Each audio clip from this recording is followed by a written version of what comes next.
Right, this is the 40th problem. Let us check out from which topic they have selected here. It is selected from profit loss.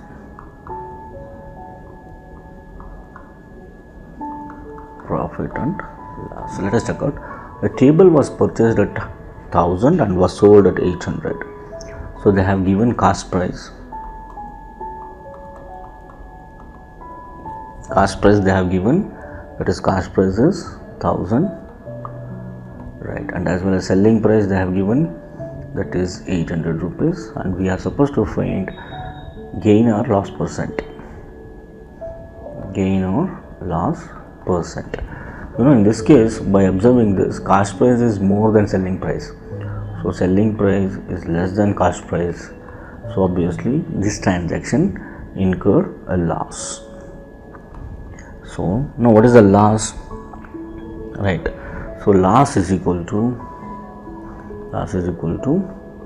cost price minus selling price.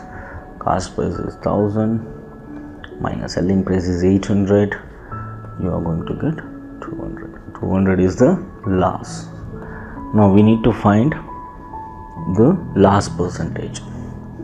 To find the loss percentage, you know the formula, that is loss percentage is equal to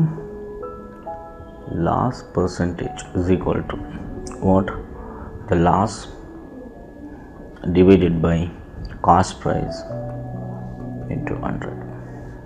So let us substitute. Loss is 200, cost price is 1000, that into 100.